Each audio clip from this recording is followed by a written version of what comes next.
Allahu Allahu Allahu Allah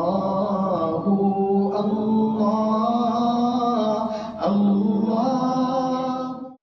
اللهم صل على محمد عبدك ورسولك وصل على المؤمنین والمؤمنات والمسلمین والمسلمات۔ حضرت عبداللہ ابن عباس رضی اللہ تعالیٰ عنہ آپ صلی اللہ علیہ وسلم کے چچا زاد بھائی ہیں،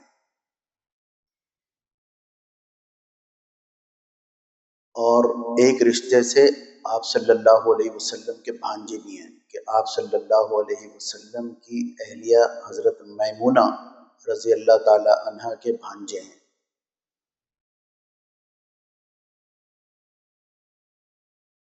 آپ حضرت عبداللہ ابن عباس رضی اللہ تعالیٰ عنہ کم عمر صحابی ہیں۔ جب رسول اللہ صلی اللہ علیہ وسلم اس دنیا سے تشریف لے گئے، اس وقت حضرت عبداللہ ابن عباس رضی اللہ تعالیٰ عنہ کی عمر 15 اور بعض روایات میں 16 برس تھی۔ کتنے عمر کے ہوں گے؟ چھوٹے سے صحابی ہیں، لیکن دنیا کے تمام مفسرین محدثین کے استاد ہیں، اور یہ استاد بنے کیسے ہیں؟ میں آپ حضرات کو یہ بتانا چاہتا ہوں کہ دعا میں کتنی طاقت ہے، دعا کیا چیز ہے، انسان کو کہاں سے کہاں پہنچاتی ہے، لیکن اس دعا کے پیچھے کیا عمل ہے یہ بھی معلوم ہونا چاہیے۔ آج کل ہمارا ایک طرح سے تکیہ کلام ہے، جب کسی سے رخصت ہوتے ہیں دعاؤں میں یاد رکھیے گا، کوئی ایسا کام اس کے ساتھ میں کریں کہ دعا خود دل سے نکلے کہ سبحان اللہ، ماشاء اللہ۔ اور بعض اوقات نیک جذبات بھی دعائیں ہوتی ہیں۔ تو حضرت عبداللہ ابن عباس رضی اللہ تعالیٰ عنہ فرماتے ہیں کہ ایک مرتبہ آپ صلی اللہ علیہ وسلم صحابہ کے درمیان میں تشریف فرما تھے، اور ہم سے کچھ بات کر رہے تھے۔ آپ نے توقف فرمایا کچھ دیر، اور پھر آپ صلی اللہ علیہ وسلم اٹھ کر باہر چلے گئے۔ رسول اللہ صلی اللہ علیہ وسلم جب باہر گئے تو میں اس وقت سوچ میں ڈوب گیا کہ یہ کوئی نماز کا تو وقت نہیں ہے کہ نفل نماز ادا کرنے گئے ہیں، عموماً بعض اوقات ہوتا ہے اس طرح کہ وہ وقت نہیں ہوتا۔ نہ کسی نے آپ صلی اللہ علیہ وسلم کو بلایا، اور اگر آپ صلی اللہ علیہ وسلم کو کوئی ازواج مطہرات میں سے کام دیا جاتا تو پہلے آپ اس کو کرتے ہیں، مستعدی کے ساتھ، فکر کے ساتھ، اپنی ذمہ داری سمجھتے ہوئے۔ تو ایسا بھی نہیں ہے کہ کوئی کام ہوگا۔ اب یقیناً آپ صلی اللہ علیہ وسلم کو قضائے حاجات وغیرہ ہوگی جو اس وقت تشریف لے گئے، لہٰذا میں یہ سوچ کر وہاں سے اٹھا ہوں، اور پھر میں نے فوراً آپ صلی اللہ علیہ وسلم کا جائزہ لیا کہ آپ کس طرف گئے ہیں۔ تو آپ بیت الخلاء کی ہی جانب تشریف لے جا رہے تھے، میں نے فوراً لوٹا بھرا ہے، اور میں ایسی جگہ میں نے رکھ دیا کہ آپ صلی اللہ علیہ وسلم کو محسوس ہو جائے۔ آپ صلی اللہ علیہ وسلم نے وہ لوٹا لیا، اس کے بعد آپ نے دیکھا تو یہ دور کھڑے ہوئے تھے۔ پھر آپ نے پوچھا کہ عبداللہ، تمہیں کسی نے کہا تھا کہ نہیں یا رسول اللہ، مجھے فکر ہوئی تھی بس کہ آپ اچانک گئے ہیں تو آپ کو اس وقت پانی کی ضرورت نہ ہو گئی۔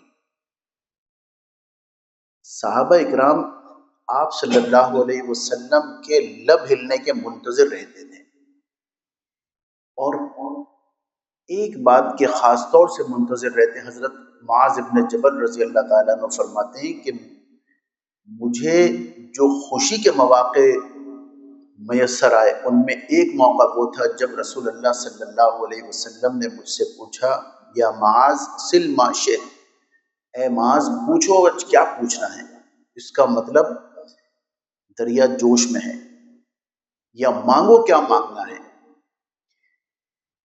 تو صحابہ کی خوشی کا عالم نہیں رہتا تھا یہ سوال سن کر کہ پوچھو کیا پوچھنا ہے یا مانگو کیا مانگنا ہے۔ آپ صلی اللہ علیہ وسلم نے اس وقت حضرت عبداللہ ابن عباس رضی اللہ تعالیٰ عنہ سے فرمایا کہ عبداللہ مانگو کیا مانگتے ہو۔ حضرت عبداللہ ابن عباس کم عمر صحابی ہیں، 12 یا 13 سال کے ہیں۔ یہ کیا پوچھتے ہیں آپ صلی اللہ علیہ وسلم سے، کیا مانگتے ہیں؟ یا رسول اللہ مجھے قرآن کا فہم عطا کر دیں، اللہ آپ یہ دعا کر دیں۔ بس آپ صلی اللہ علیہ وسلم کے ہاتھ اٹھے ہیں۔ اس دعا کی برکت ہے کہ حضرت عبداللہ ابن عباس رضی اللہ تعالیٰ عنہ رئیس المفسرین کہلائے، یعنی تمام مفسرین محدثین کے استاد۔ لیکن اس دعا کے پیچھے ایک کام اور فکر تھی۔ تو میرے دوستوں، دعا کی طلب، دعا کا مانگنا، یہ واحد ایسی چیز ہے جس سے کام بن جاتے ہیں، بگڑے ہوئے کام بن جاتے ہیں۔ حضرت انس رضی اللہ تعالیٰ عنہ آپ صلی اللہ علیہ وسلم کی خدمت میں 10 سال رہے۔ حضرت انس رضی اللہ تعالیٰ عنہ کے گھر میں آپ صلی اللہ علیہ وسلم کبھی کبھی تشریف لے جایا کرتے تھے، وہاں آرام فرمایا کرتے تھے، کیونکہ وہاں کوئی ڈسٹرب کرنے والا نہیں ہوتا تھا رسول اللہ صلی اللہ علیہ وسلم۔ تو آپ صلی اللہ علیہ وسلم ایک مرتبہ ان کے گھر تشریف لے گئے، آپ نے آرام فرمایا، اس کے بعد آپ نے وضو کی، کچھ کھایا پیا، وضو کی، وضو کرنے کے بعد آپ نے 2 رکعت نماز ادا کی۔ حضرت انس رضی اللہ تعالیٰ عنہ اس واقعے کو بیان فرماتے ہوئے فرماتے ہیں کہ میری والدہ بہت ذہین خاتون تھی، بہت عقل مند تھی۔ پھر انہوں نے یہ واقعہ بتایا کہ میری والدہ کیوں ذہین تھی۔ کہنے لگے ایک مرتبہ، اور پھر یہ پوری بات بتائی کہ آپ نے قیام فرمایا، کچھ کھایا پیا، 2 رکعت نماز پڑھی۔ اب جو آپ صلی اللہ علیہ وسلم نے دعا کے لیے ہاتھ اٹھائے ہیں، تو میری والدہ نے یہ محسوس کر لیا کہ اب آپ تر و تازہ ہیں، نماز ادا کی ہے آپ نے، ابھی اللہ سے آپ مناجات کر رہے ہیں۔ مجھے آپ صلی اللہ علیہ وسلم کے سامنے لے جا کے کھڑا کر دیا کہ نظر پڑے گی دعا مانگتے ہوئے۔ تو حضرت نبی کریم صلی اللہ علیہ وسلم نے دیکھا اور یہ کہا کہ انس پاس بلایا اور کہا کیا مانگتے ہو؟ حضرت انس رضی اللہ تعالیٰ عنہ نے عرض کیا یا رسول اللہ 3 دعائیں ہیں میری، وہ آپ اللہ سے مانگ لیں میرے لیے۔ فرمایا کیا دعائیں ہیں؟ نمبر 1، یا اللہ مجھے مال عطا فرما دے۔ نمبر 2، یا اللہ کثیر اولاد عطا فرما دے۔ اور نمبر 3، یا اللہ تعالیٰ میری عمر میں برکت دے دے۔ آپ صلی اللہ علیہ وسلم نے 3 دعائیں مانگی، اور چوتھی دعا بعض مفسرین نے لکھا ہے کہ خاتمہ بالخیر و اللہ جنت عطا فرما دے۔ آپ صلی اللہ علیہ وسلم نے یہ دعائیں مانگی۔ جو چند صحابہ 1-2 جو آخر میں دنیا سے تشریف لے گئے ہیں، ان میں حضرت انس رضی اللہ تعالیٰ عنہ کا نام آتا ہے۔ تقریباً 125 سال سے زیادہ عمر پائی۔ فرماتے ہیں کہ 100 سے زیادہ اپنے بیٹوں کی اولادیں، اپنی بیٹیوں کی اولادیں، ان کی اولادیں دیکھی، اور مال کا یہ حساب تھا کہ بے تحاشا اللہ تعالیٰ نے دولت عطا فرمائی۔ 2 شہر حضرت عمر رضی اللہ تعالیٰ عنہ کے دور میں آباد ہوئے، کوفہ اور بصرہ۔ تو بصرے میں یہ کھیتی باڑی کیا کرتے تھے۔ یہ آپ صلی اللہ علیہ وسلم کے مزاج شناس تھے۔ فرماتے ہیں کہ رسول اللہ صلی اللہ علیہ وسلم جہاں کہیں جاتے میں ساتھ جاتا۔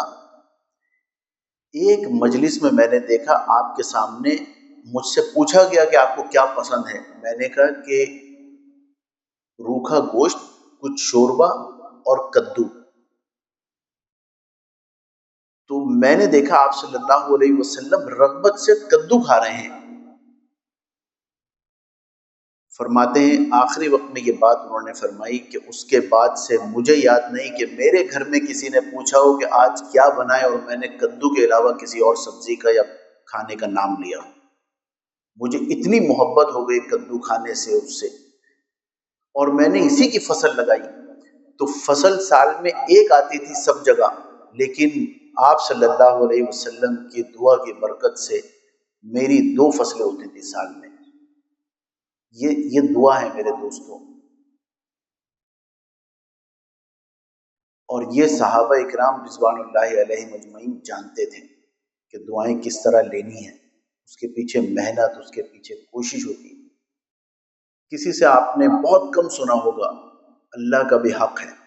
ہم کتنی دفعہ یہ بات کرتے ہیں، لیکن جہاں میرے حق کی بات آتی ہے میں یہ کہتا ہوں کہ میرا بھی حق ہے.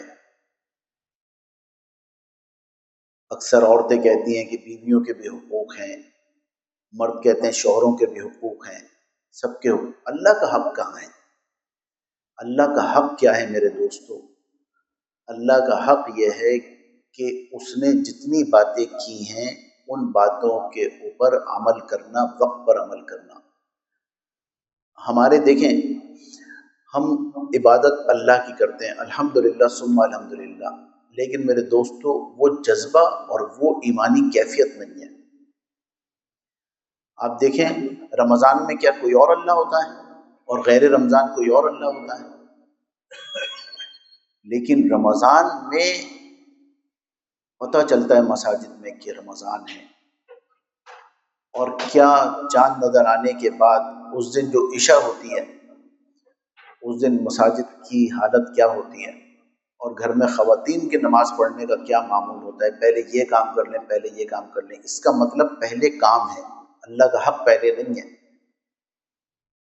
اللہ اکبر کی آواز آئی، اللہ بڑا ہے، لیکن اگر کسی کی دکان بند نہیں ہوتے میرے دوستو، اس کا مطلب یہ کہ وہ یہ سمجھتا ہے بزبان حال کہ میری دکان بڑی ہے.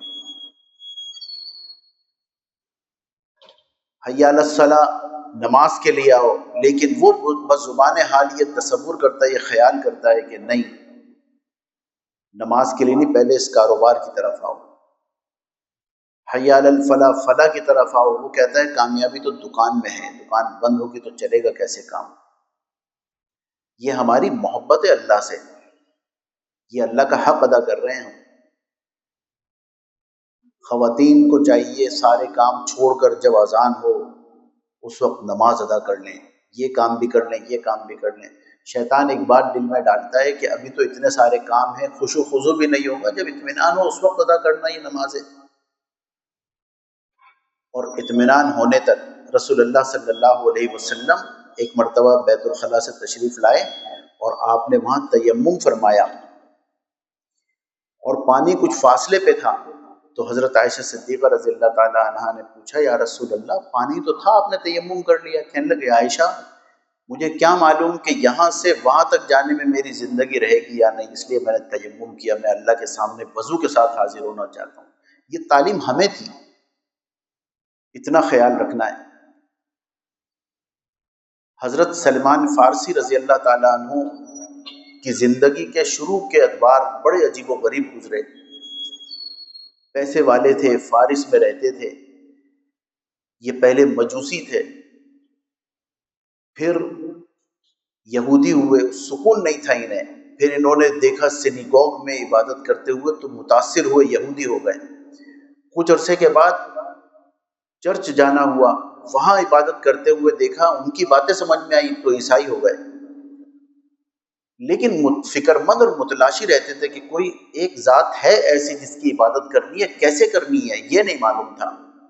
کسی نے بتایا کہ مدینہ منورہ میں ایک حضرت ہیں، ان کا نام محمد ہے صلی اللہ علیہ وسلم، تم ان کے پاس جاؤ، شاید کہ تمہیں تمہاری مراد پوری ہو جائے، تمہاری مراد ملے. یہ وہاں سے سفر کر کے پہنچے، کسی طرح پہنچنا آسان نہیں تھا، تو غلام بن کے پہنچے وہاں پہ ایک یہودی کے. اسلام میں داخل ہوئے.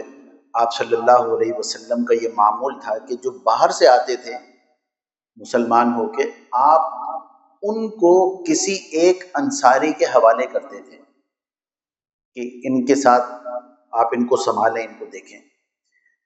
حضرت ابو دردہ رضی اللہ تعالیٰ عنہ کے حصے میں سلمان فارسی آئے۔ سلمان فارسی رضی اللہ تعالیٰ عنہ نے تقریباً کوئی 250 سال کی عمر پائی ہے، آخری صحابی تھے جو دنیا سے گئے ہیں۔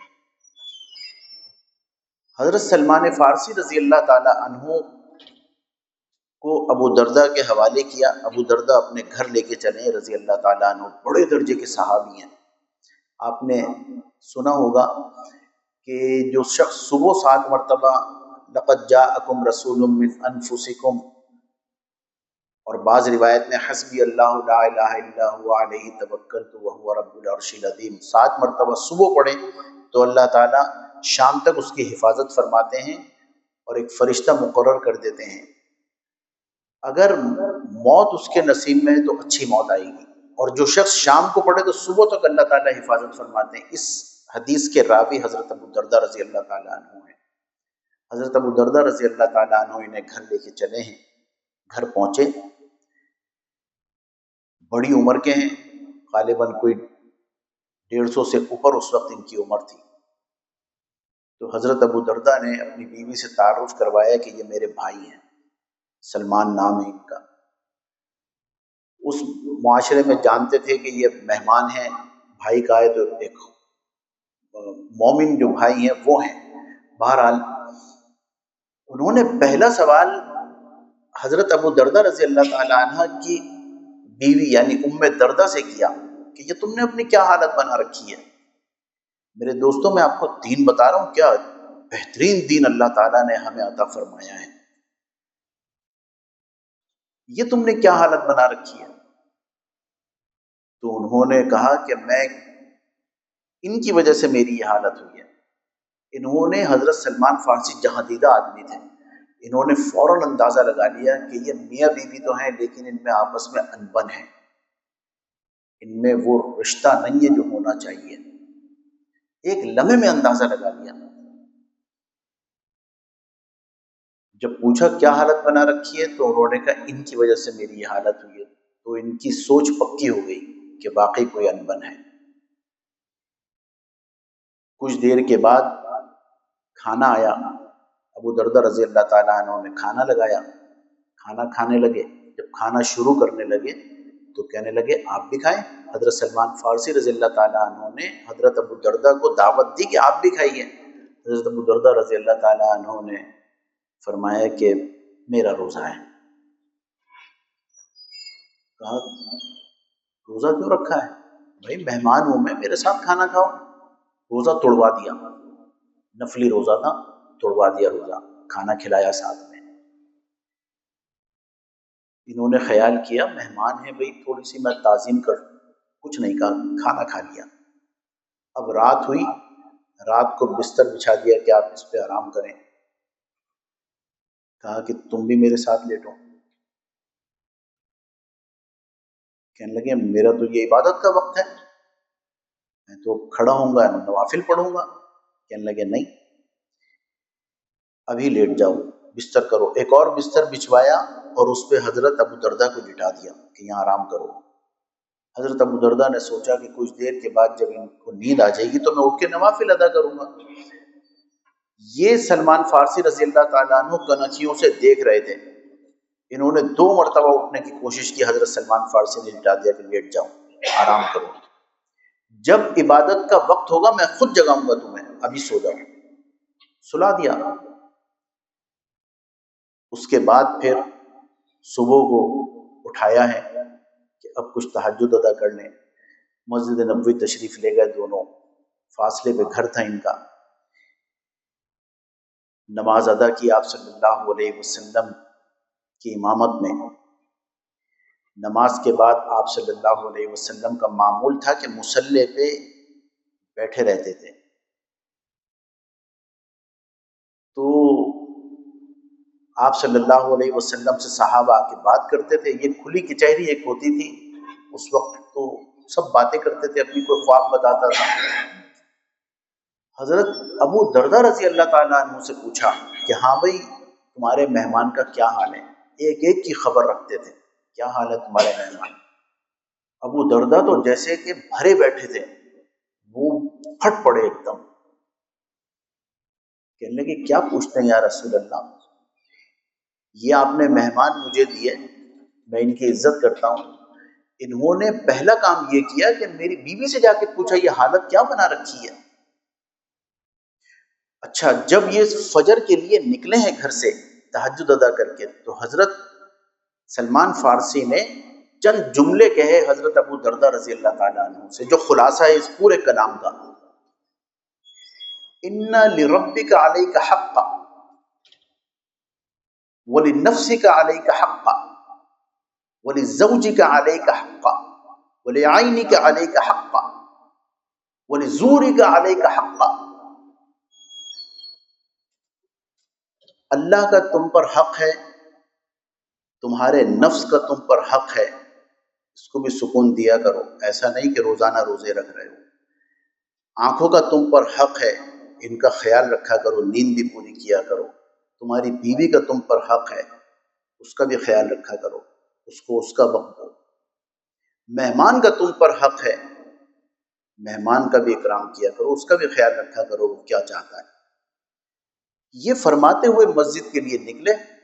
اب حضرت ابو دردہ رضی اللہ تعالیٰ عنہ آپ صلی اللہ علیہ وسلم سے بتا رہے ہیں، یا رسول اللہ، انہوں نے گھر پہنچتے ہی سب سے پہلے میری اپنی بھابھی سے یہ کہا کہ یہ کیا حالت بنا رکھی ہے۔ دوسرے، انہوں نے مجھ سے روزہ توڑوا دیا۔ تیسرے، انہوں نے رات کو عبادت کرنے نہیں دی مجھے۔ اور چوتھے یہ کہ گھر سے نکلتے ہوئے یہ نصیحت بھی کر دی۔ سبحان اللہ، کیا الفاظ نبوت صلی اللہ علیہ وسلم ہے۔ آپ صلی اللہ علیہ وسلم نے فرمایا اوتیت جوامع الکلم، اللہ تعالیٰ یعنی یہ معجزے میں سے ہے کہ چند الفاظ میں پوری پوری داستانیں ہوتی ہیں، زبان نبوت سے جو الفاظ جاری ہوتے ہیں۔ ایک صحابی سے آپ نے فرمایا، انہوں نے کہا نصیحت کیجیے، آپ صلی اللہ علیہ وسلم نے فرمایا اتق اللہ، اللہ سے ڈرو، وحیث ما کنت، جہاں کہیں بھی ہو۔ دو الفاظ، دو جملے۔ ایک صحابی سے فرمایا، انہوں نے کہا زیادہ کام مجھ سے نہیں ہوتا، مختصر بتائیے۔ آپ نے فرمایا آمنت باللہ ثم استقم، ایمان لاؤ اس کے اوپر جم جاؤ۔ وہ صحابی کہتے ہیں اتنے جامع کلمات میں نے آج تک کسی کے منہ سے نہیں سنے۔ چند الفاظ، یہ انہوں نے شکایت کی ابو دردہ رضی اللہ تعالیٰ عنہ نے کہ یہ میرے ساتھ ہوا ہے۔ حضرت ابو دردہ رضی اللہ تعالیٰ عنہ خود اس کو بتا رہے ہیں، کہہ رہے ہیں میرا خیال یہ تھا کہ رسول اللہ صلی اللہ علیہ وسلم سرزنش فرمائیں گے سلمان کی کہ تم نے کیا کیا، روزہ توڑوا دیا، اور ان کی بیوی سے آپ نے اس طرح کہا۔ یہ ساری باتیں ان کے ذہن میں۔ آپ صلی اللہ علیہ وسلم نے جملہ نہیں فرمایا، ایک لفظ فرمایا، ایک لفظ، صدق سلمان، بس، قولا وعملا، جو کچھ کہا، جو کچھ کیا سلمان نے، صدق سلمان، وہ بالکل صحیح کیا، سچ کیا، حق کیا۔ یہی تقاضا تھا اس وقت کا۔ مفسرین نے اس کے اوپر باقاعدہ حاشیے اور باب لکھے ہیں، اس ایک صدق سلمان کے اوپر۔ بتانے کا کیا مقصد تھا میرے دوستو؟ یہ ہے حقوق، اللہ کا حق، بندوں کا حق، سب کے حق ادا کرنے پڑیں گے۔ دیکھ جنت اس قدر سستی نہیں۔ باہر بہت اچھے ہیں لیکن بیوی کے ساتھ تعلقات اچھے نہیں ہیں، باہر بہت اچھے ہیں لیکن ماں باپ کے ساتھ وہ تعلق نہیں ہے جو اسلام چاہتا ہے۔ اصل میں ہر چیز میں جب ذہن میں اسلام، دین، اللہ، رسول ہوں گے تو میرے دوستو پھر زندگی گزرے گی جیسی زندگی گزرنی چاہیے۔ اور اگر یہ سب نہیں ہوگا، میری مرضی ہوگی کہ میں جس طرح چاہ رہا ہوں، اور میری مرضی کیا ہے میرے دوستو؟ ہر انسان کی مرضی ہوتی ہے وہ بیمار نہ ہو، لیکن کیا بیمار نہیں ہوتا وہ؟ ہر انسان کی مرضی ہوتی ہے اسے کوئی غم نہ آئے، اس کے کام بنتے رہیں، کیا ایسا ہی ہوتا ہے؟ اس کا مطلب میری مرضی نہیں ہے، مرضی کسی اور کی ہے۔ اب اس مرضی کے تابع ہم ہو جائیں، جو ان کی مرضی ہے، جس راہ پہ وہ لے چلتے ہیں اس راہ کو اسہل دیکھا ہے، اسہل بمانے آسان، سہل۔ جس راہ کو میں تجویز کروں اس راہ کو اسقل دیکھا ہے، اسقل بمانے ثقیل، مشکل۔ جس کو میں تجویز کرتا ہوں وہ مشکل ہے، جس پر وہ لے کے چلتے ہیں وہ آسان ہے۔ اللہ کی مان کر چلنا اس میں ہے کامیابی میرے دوستو۔ وآخر دعوانا الحمدللہ رب العالمین۔ اللہ اللہ اللہ اللہ اللہ